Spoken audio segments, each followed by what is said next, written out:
Bismillahirrahmanirrahim. Assalamualaikum warahmatullahi wabarakatuh. Ngantuk nopo celep? Hah? Ya semangat nggih. Kula niki luwih kesel kali jenengan.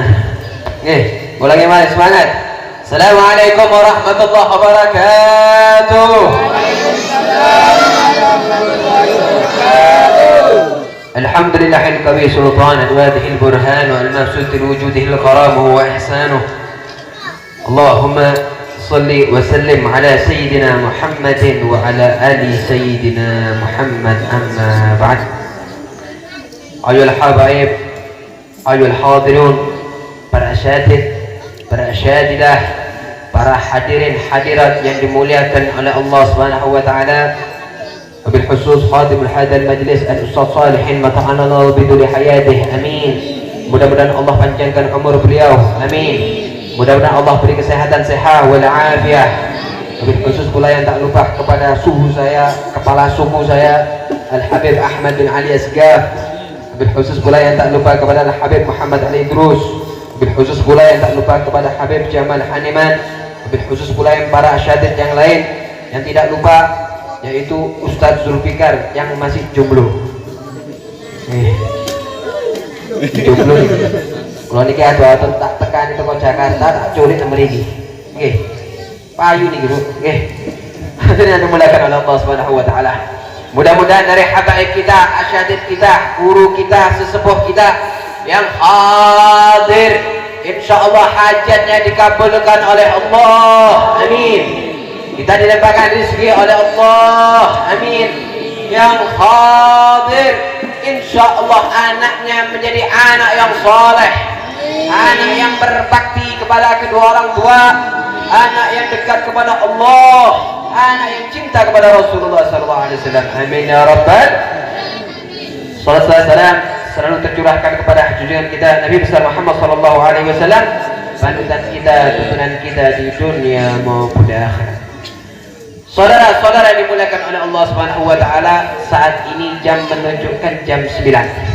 Betul. Jam 9. Jam 20.55. Kula 20 menit cekap. Cukup nggih? Kurang. Ceramah dhewe nggih. Iki 20 menit. Kata saya 20 menit selesai. 15 menit ceramah, 5 menit doa. Hadirin yang dimuliakan oleh Allah Subhanahu wa taala. Ada 3 kemuliaan. Apabila 3 kemuliaan ini sampai ikuti, maka jenengan akan sukses dunia wa fil akhirah. Yang pertama, muliakan kanjeng Nabi Muhammad. Rasulullah sallallahu alaihi wasallam al-insanul kamil. Rasulullah ini manusia sempurna, saudara. Enggak ada mata yang pernah melihat keindahan melebihi keindahan daripada Rasulullah SAW. Dan gak ada perempuan yang pernah melahirkan anak di atas muka bumi ini sampai yaumul qiyamah melebihi keindahan daripada Rasulullah SAW. Khuliqta mubarrak min kulli aibin. Setiap manusia mempunyai kekurangan.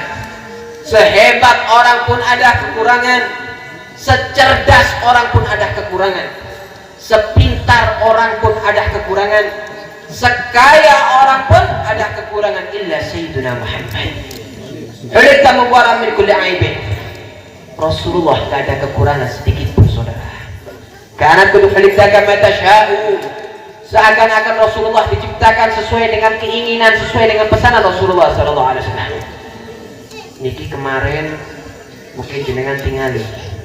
Kemarin tanpa suruhan niku nggih. Niku heboh, niku viral, niku. Napa Beb? Orang-orang yang menghina kanjeng Nabi Muhammad, orang-orang yang menghinakan Rasulullah, orang-orang yang tidak pernah percaya dengan hadis Rasulullah, bahkan orang tersebut mengaku bisa berkomunikasi dengan Allah Subhanahu wa taala. Niki jenenge wong napa niki? Hah?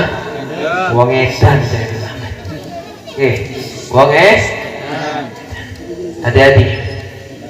Yang mengatasnamakan Rasulullah, yang berani melontarkan kalimat-kalimat yang merendahkan Nabi Muhammad, yang sampai melontarkan, mengucapkan kata-kata yang tidak pantas untuk kanjeng Nabi Muhammad.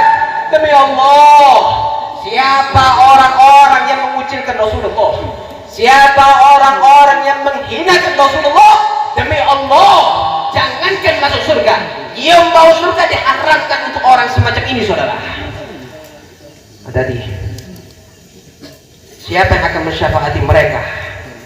Siapa yang akan bantu mereka? Orang yang di luar sana, yang mereka bermaksiat kepada Allah, kalau bukan kanjeng Nabi Muhammad. Siapa orang yang di luar sana, yang dia pesta bermabok-mabokan di luar sana, kalau bukan kanjeng Nabi Muhammad. Siapa orang yang di luar sana, yang dia sering zina, sering datang ke tempat pelacuran, kalau bukan kanjeng Nabi Muhammad. Siapa akan mensyafaati mereka? Hadirin yang dimuliakan oleh Allah, hadirin yang dimuliakan oleh Allah Subhanahu wa taala. Para aulia Allah, para kekasih Allah berusaha semaksimal mungkin untuk tidak mengucapkan kata-kata sekecil apapun yang merendahkan Nabi Muhammad, karena mereka tahu siapa yang muliakan Nabi Muhammad, Allah akan muliakan. Tapi siapa yang mengkhianati Nabi, demi Allah akan dihinakan dunia akhirat. Sejarah mencatat, siapa yang mengkhianati Nabi akan menjadi sampah sejarah, saudara. Akan menjadi sampah sejarah. Kufar Quraisy mengkhianati Nabi akan menjadi sampah sejarah. Abu Lahab mengkhianati Nabi akan menjadi sampah sejarah. Kulo ingat akan, niki penting. Kulo ingat akan, siapapun, mau presiden, mau menteri, mau lurah, mau camat, mau kiai sekalipun, mau habaib sekalipun, yang dia berani melontarkan kalimat-kalimat merendahkan Nabi Muhammad, maka mudah-mudahan jangan diikuti, saudara. Betul? Betul. Jadi, kulo ingat akan, hati-hati. Saat ini apa kata Rasulullah SAW? Ad-dunya mal'un. Dunia ini hina, saudara. Dunia ini rusak. Dunia ini bejat. Wa ma fiha, dan hal-hal yang berada di dalamnya. Illa dzikrullah, kecuali orang yang ingat kepada Allah, kecuali orang yang takut kepada Allah. Wa muta'alliman, dan orang-orang penuntut ilmu seperti kita. Ini adalah golongan yang paling mulia di sisi Allah Subhanahu wa taala. Sampai hadir majelis Nurul Mustafa niki, ingat, hadir majelis jenengan niat akan, ya Allah, kula hadir majelis ilmu ya Allah untuk menyenangkan hati baginda Nabi Muhammad. Ya Allah, kula niki ya Allah berbakti kepada kedua orang tuaku untuk menyenangkan hati baginda Nabi Muhammad. Ya Allah, kula niat ya Allah, kula menjadi seorang istri yang berbakti kepada suami untuk menyenangkan hati baginda Nabi Muhammad. Ya Allah, kula niat ya Allah untuk kula bertanggung jawab menafkahi anak dan istri saya untuk menyenangkan hati baginda Nabi Muhammad. Kalau jenengan niatkan iku sedaya, insyaallah Allah taala akan mempermudah urusan jenengan dunia fil akhirah. Amin ya rabbal alamin. Yang kedua, jangan pernah meninggalkan sholat. Kada sendiri kalian meninggalkan sholat. Kada sing lalai ke sholat kada. Coba kada. Berarti boten subuh ini terutama. Nggih, subuh niki jegal enak niki nggih. Niki sing subuh-subuh niki, sing telat-telat sholat niki hati-hati. Apa kata Rasulullah SAW? Apabila seseorang yang dia sering meninggalkan sholat, terutama untuk sholat fardu, maka Allah Ta'ala akan mengirimkan 3 bala di rumah tangganya. Yang pertama, Allah Ta'ala akan mentarik rezekinya. Kedua, azab bagi orang yang dia sering meninggalkan sholat. Azab yang kedua, Allah Ta'ala akan mencabut nur dari wajahnya. Yang ketiga, orang tiang yang dia sering meninggalkan sholat, dijamin dia mati dalam keadaan kafir. Orang yang dia sering meninggalkan sholat, ketika syakaratul maut, ketika ditarik ruhnya oleh Allah Subhanahu wa taala. Yang pertama, Allah tarik dia dalam keadaan kehausan. Bahkan dalam kitabul Adhkar dikatakan, ketika kita ditarik ruhnya oleh Allah Subhanahu wa taala, itu ditarik dari mulai ujung kaki sampai dari kerongkongan. Para ulama sepakat sakitnya syakaratul maut itu ketika sampai dari kerongkongan. Ini Pak, yang paling sakitnya ketika syakaratul maut, ketika ditarik ruhnya oleh Allah Subhanahu wa taala sampai dari kerongkongan. Maka para ulama mengatakan ketika itu kita melihat ke atas, di situ ada syaitan, di situ ada setan yang menyerupai orang yang paling kita cintai. Misalkan orang yang paling kita cinta ibu kita, misalkan orang yang paling kita cinta anak kita, mungkin yang kita cinta bisa istri atau suami kita. Setan tersebut akan membawakan kita segelas air. Kenapa? Karena di saat itu kita merasakan kehausan. Orang yang dia sering meninggalkan sholat dalam keadaan sengaja, maka dia akan merasakan kelaparan. Orang yang dia sering meninggalkan sholat, dia akan mati dengan keadaan su'ul khatimah. Falyana'udzubillahi min dzalik. Adab yang ketiga, orang yang dia sering meninggalkan sholat ketika berada di alam kubur. Ketika berada di alam kubur, Allah Ta'ala akan memberikan dia 3 hadiah. Hadiah yang pertama, Allah Ta'ala akan hampirkan kuburannya. Allah Ta'ala akan jepitkan kuburannya sampai tulang dan kulitnya menjadi satu. Hadiah yang dimuliakan oleh Allah. Adab yang kedua, orang yang dia sering meninggalkan sholat, Allah Ta'ala akan menyalakan api, yang dimana api tersebut akan membakar jenazah ini sampai yaumul qiyamah. Falyana'udzubillahi min dzalik. Adab yang ketiga, bagi orang yang dia sering meninggalkan sholat, adab yang ketiga, Allah Ta'ala akan memberikan dia hadiah. Hadiah apa, Bet? Hadiah ular sujaul aqra. Allah Subhanahu wa taala menyiapkan ular khusus bagi orang yang dia sering meninggalkan sholat. Ular itu bernama apa ya Habib? Ular sujaul aqra. Para sahabat Nabi mengatakan, ya Rasulullah, bagaimana ciri-ciri ular tersebut ya Rasulullah? Maka Nabi mengatakan, lebarnya seperti lengkungan unta, tapi panjangnya sepanjang setahun perjalanan kita.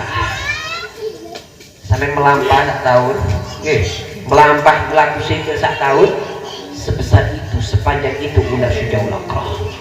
Sujaul aqra mengatakan, wahai fulan, aku diperintahkan oleh Allah untuk mengazab dirimu, untuk menyiksa dirimu. Kenapa? Karena engkau hidup dalam dunia ini, engkau sering meninggalkan sholat.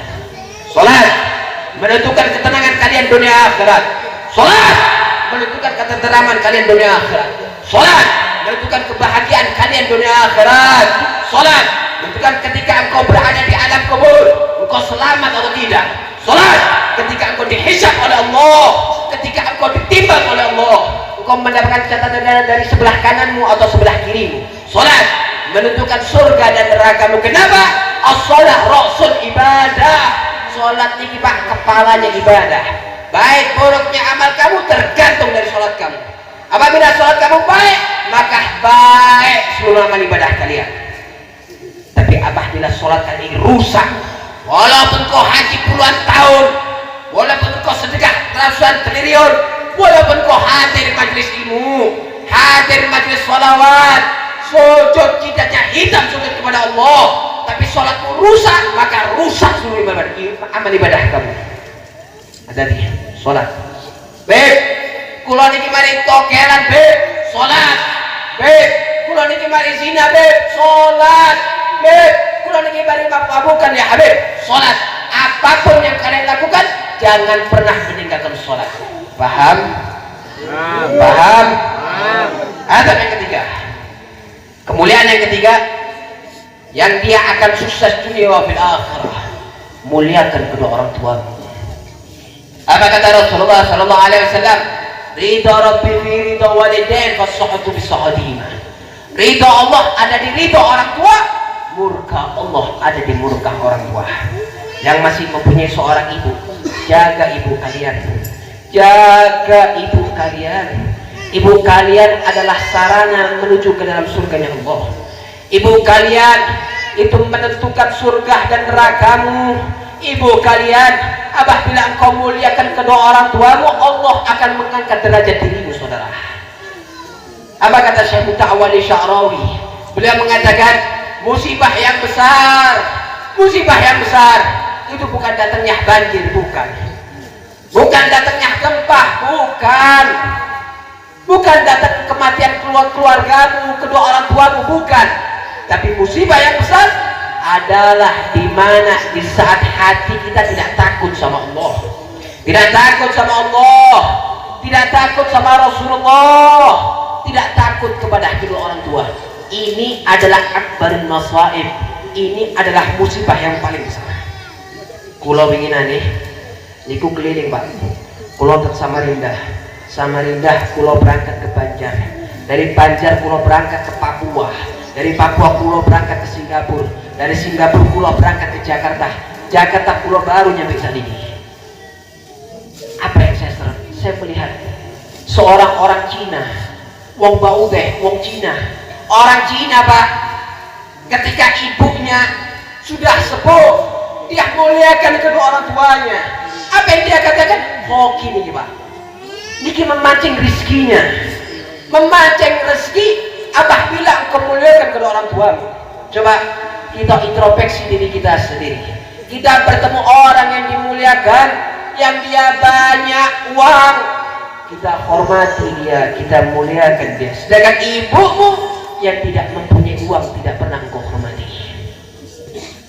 Engkau bertemu dengan orang yang soleh, engkau bertemu dengan para habaib, para kiai, para ustadz, engkau cium tangannya, engkau bolak-balik cium tangannya. Sedangkan ibumu tidak pernah engkau cium tangannya. Engkau bertemu dengan orang yang soleh, engkau jaga adab, jaga etikamu, tapi sama ibumu engkau angkat kakimu, tidak mempunyai adab kepada kedua orang tua. Ada dosa, seorang penjudi, pezina, pemabuk, mungkin dia akan disiksa di akhirat. Tapi ada dosa yang akan disiksa oleh Allah di dunia wa fil akhirah. Apa itu beb? Durhaka kepada kedua orang tua. 9 bulan 9 hari engkau berada di kandungannya, 2 tahun kalian disusuinya. Ketika kalian sakit, ibu kalian menjaga kalian mulai dari pagi sampai petang, petang sampai pagi, dijaga 24 jam kau sama ibumu. Suamimu kau layani seperti raja, istri kalian kau layani seperti ratu. Sedangkan ibu kalian yang 9 bulan 9 hari engkau dijaga, engkau perlakukan sebagai budak. Apa kata Rasulullah SAW? Apabila engkau di pagi hari engkau sungkem kepada ibumu, cium tangan ibumu, maka di saat itu engkau mati dalam keadaan husnul khatimah. Mati dalam keadaan husnul khatimah.